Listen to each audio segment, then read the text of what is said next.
Haïti cela. Non seulement ils ont les premiers posé les jalons de la condamnation de la traite négrière et l'ont combattu systématiquement dans leur pays jusqu'à son éradication, mais ils ont également été les premiers qui, l'arme à la main, se sont battus pour obtenir leur indépendance nationale. Et cela à la fin du XIXe siècle, à une époque où déjà Hegel n'avait pas encore avancé ses théories, parce qu'il ne les avancera qu'en 1830, à une époque où également Gobineau n'avait pas encore établi ses théories sur la hiérarchie des races. Par conséquent, Haïti anticipait sur le discours dont on se servira plus tard pour légitimer le système colonial, à savoir l'infériorité de population que l'on était censé aller dans le cadre de la mission civilisatrice pour leur apporter une civilisation qu'ils n'avaient pas. Haïti infirmait la nécessité de la colonisation, montrer que les Noirs étaient capables de pouvoir conduire leur pays dans la liberté et la dignité en rejetant l'esclavage et en rejetant la colonisation. On a cessé de punir Haïti pour cela depuis cette date.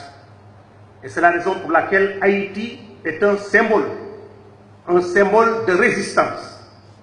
Un symbole de résistance culturelle, parce que c'est sur leur culture qu'ils se sont assis. Dans les pays, dans les villages haïtiens, la tradition leur enseigne que quand ils sont morts, leurs ancêtres, leur corps, leur âme est transmise par les ondes jusqu'en Afrique, qui est considérée comme leur père-mère. C'est l'ouverture qui est le modèle de la résistance, est aujourd'hui la figure emblématique la plus forte du monde noir. Vous savez comment on a fait? Le général Leclerc l'a finalement attiré dans un guet-apens, on l'a invité à un repas, on en a profité pour l'arrêter, on l'a ensuite mis dans un bateau, on l'a conduit au fort de Joux dans le Jura, où il va mourir dans des conditions atroces. Mais ce qui est beaucoup plus important, c'est que ce combat que lui, il avait mené, avant de partir, il avait dit, vous avez en fin de compte, en m'arrêtant, déraciné l'arbre qui incarne la résistance haïtienne. Mais cet arbre a de nombreuses racines dans le sol haïtien. Et ces racines vont continuer de se développer parce que le mouvement que nous avons mis en œuvre ne s'arrêtera pas jusqu'à ce que l'homme noir puisse se libérer. Mais ce qui est beaucoup plus important, c'est que Haïti, puis ses successeurs, à savoir Christophe, Dessalines, Pétion, ne vont pas s'arrêter là. Après avoir proclamé en 1801 l'indépendance d'Haïti, le 1er janvier 1804, pardon, l'indépendance d'Haïti, ils vont donner les moyens nécessaires à San Martin, à Bolivar et à Miranda pour aller engager la lutte de libération nationale en Amérique latine. Cela, vous le verrez presque dans aucun livre, mais c'est la vérité. Ils les ont fait venir, ils les ont soutenus politiquement, diplomatiquement, financièrement, militairement, et leur ont dit d'aller engager le processus de libération de l'Amérique latine.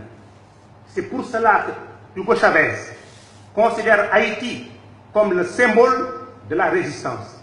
Si Cuba vient d'accepter que son espace aérien soit ouvert, alors qu'il était fermé depuis 1961, pour que les avions américains y passent, et pourtant c'est la distance qui les sépare d'Haïti de 600 km pour y aller, c'est aussi par respect pour ce pays qui a été à la base de la gloire et de la dignité de l'homme noir. Si le président Thabo Mbeki a été participé au 200e anniversaire d'Haïti, c'est ce message-là qu'il a voulu porter. Ce n'était pas pour aller apporter un soutien au président Aristide, c'est parce qu'il savait qu'il y avait là un peuple qui s'était battu pour l'homme noir, qui s'était sacrifié pour l'homme noir, qui avait couru de risques pour l'homme noir, et qu'il fallait comme tel qu'il y ait un témoignage des hommes noirs montrant que le sacrifice qu'ils ont consenti, on ne l'a pas oublié. C'est la raison pour laquelle, quand hier, vous avez, dans des accents émouvants, évoqué l'histoire de ce peuple, qu'on a effectivement jeté sur des cailloux, qui avaient tellement transformé leur milieu de vie qu'au XVIIIe siècle, l'île de Saint-Domingue était appelée la perle des Antilles. C'était un pôle de richesse, l'un des pôles de richesse les plus importants. Mais le monde colonial ne voulait pas qu'il y ait un pôle noir composé de populations noires qui ont dit non au monde occidental, qui ont osé dénoncer l'esclavage, dénoncer la traite négrière, dénoncer la domination coloniale, qui soit une référence qui puisse être présentée demain aux générations futures africaines, afin qu'elles se disent voilà le modèle que nous devons recopier. Et aujourd'hui encore, quand vous allez dans les Antilles, quand vous allez en Guyane, quand les gens veulent demander l'indépendance, on leur dit ah, vous voulez l'indépendance? Eh bien, allez voir Haïti. Et vous saurez si vous avez intérêt à aller à l'indépendance. Par conséquent, en nous réunissant autour de cette question à l'initiative du président, nous posons un acte fondateur, un acte historique.